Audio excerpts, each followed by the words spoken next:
¿Qué es un diagrama de flujo?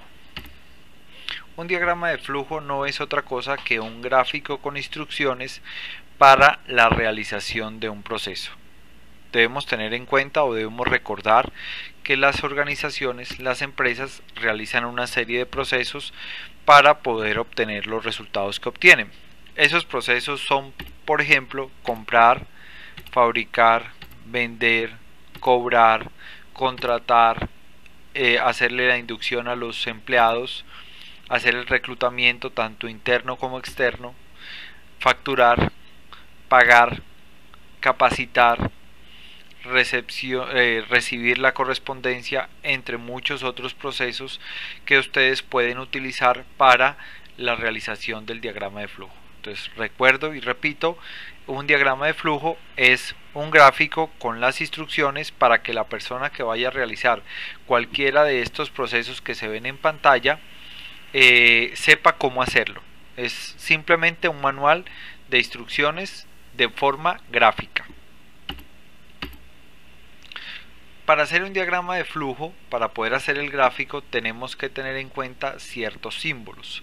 Esos símbolos son muchos más de los que yo voy a explicar.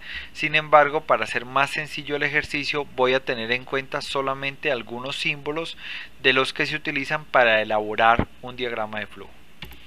Este símbolo marca el inicio o el fin del diagrama. Este rectángulo significa que se va a realizar alguna actividad. Este símbolo significa que en esa etapa se debe diligenciar o se debe almacenar información en un documento. Ese documento puede ser físico o puede ser un documento de un formulario en línea, o sea, es el ingreso de datos a un documento. Ese documento puede ser un formulario en línea o puede ser un papel en físico que se deba diligenciar. Ese símbolo significa decisión. Les recuerdo que un diagrama de flujo es un gráfico que contiene las instrucciones de cómo se debe realizar un proceso. Y hay procesos en los que, llegado cierto momento, se pueden seguir, por decirlo de alguna manera, dos cursos de acción. Voy a dar un ejemplo. Suponga que usted va a un almacén de zapatos a comprar zapatos y usted encuentra un par de zapatos muy bonito y los mira y le pide al vendedor que por favor busque en la bodega unos zapatos iguales a los que usted vio, pero talla 40. El vendedor va y los busca en bodega, pero resulta que en esa etapa se pueden presentar dos posibilidades: que haya el par de zapatos de su talla o que no lo haya. Entonces, si no hay el par de zapatos de su talla, seguramente usted tiene la posibilidad de escoger otro o de irse. Pero si sí hay el zapato de su talla, pues usted se lo mide y seguramente lo compra. Entonces, ese rombo que aparece allí es básicamente para indicar que en esa etapa del procedimiento se debe tomar una decisión dependiendo de una pregunta. Entonces siempre dentro del rombo va a ir una pregunta y esa pregunta usualmente tiene dos posibles respuestas. ¿Qué pasa si esa pregunta es verdadera y qué pasa si no es verdadera esa pregunta? Entonces, ¿cuáles serían?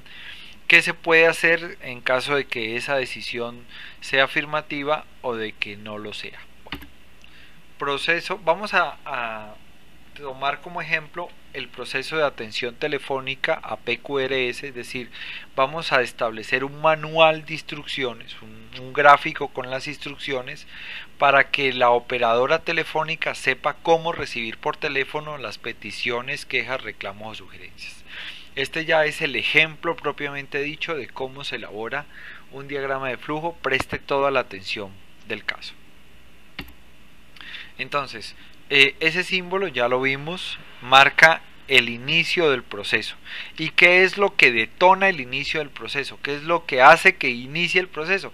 Que timbre el teléfono. Si no timbra el teléfono, el proceso no se inicia. Entonces, en este caso timbra el teléfono y eso es lo que marca el inicio del proceso. ¿Qué es lo primero que debe hacer la operadora? Señora operadora, conteste la llamada según el guión establecido. Hay empresas muy organizadas que establecen un guión para sus operadoras telefónicas para que siempre contesten de la misma manera. Recuerde que el objetivo del diagrama de flujo es contribuir a la estandarización de los procesos, es decir, que todos los procesos siempre se realicen de la misma manera. Entonces, la primera etapa del diagrama de flujo es conteste la llamada según el guión establecido, se hace dentro de un rectángulo porque es una actividad.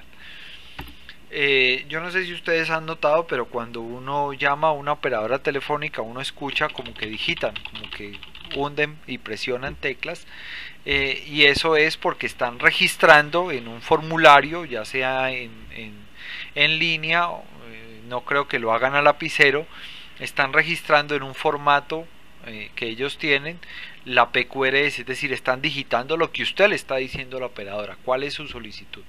Entonces eso se hace en un documento, repito, ese símbolo se utiliza cuando se crea un documento, ya sea en digital o en físico. Entonces la operadora en esa etapa registra la PQRS, o sea, registra lo que el cliente le vaya a decir a la operadora y lo registra en el formato establecido para ello. Ahí es donde viene la decisión. Entonces presten mucha atención a este ejemplo, porque aquí en el procedimiento pueden suceder dos cosas: que la operadora pueda resolver la PQRS, o sea, que ella esté en capacidad de darle solución al problema del cliente, o que no lo esté. Entonces, ¿qué pasa si sí puede resolver la PQRS? ¿Qué pasa si sí lo puede hacer?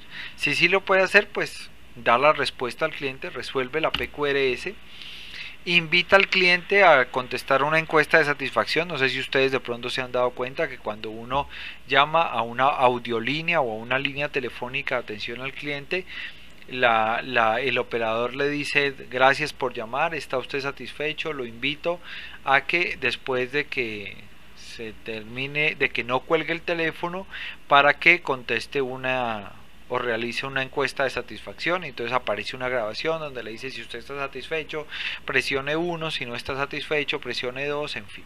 Entonces, según este procedimiento, según este diagrama de flujo, entonces la operadora tiene que invitar al cliente a contestarle una encuesta de satisfacción y por último colgar el teléfono. ¿Sí? Ese es el primer curso de acción, o sea, cuando la operadora sí puede resolver la PQRS. Pero ¿qué pasa si la operadora no puede resolver la PQRS? ¿Qué sucede en ese caso? En ese caso, lo primero que debe hacer la operadora es, en este mismo formato que creó la PQRS, va a registrar que esa PQRS va a ser trasladada a un área específica, cualquier área que sea la encargada de resolver esa PQRS. Entonces lo primero que debe hacer, si ella no puede resolver la PQRS, es registre la transferencia de llamada en el formato establecido, o sea, en el formato de PQRS.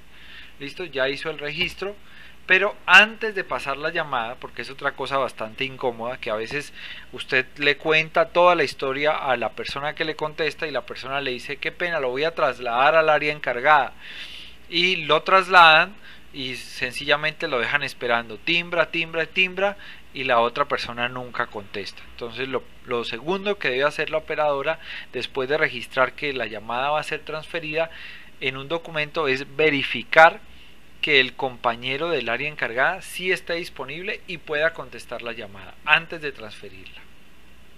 Y aquí de nuevo aparecen otras dos opciones, porque es probable que el compañero se encuentre disponible o que no se encuentre disponible.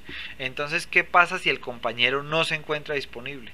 La operadora no puede resolver la PQRS, entonces registra en el formato que va a transferir la llamada, verifica que el compañero del área encargada esté, pero el compañero que debe resolver la PQRS no está disponible.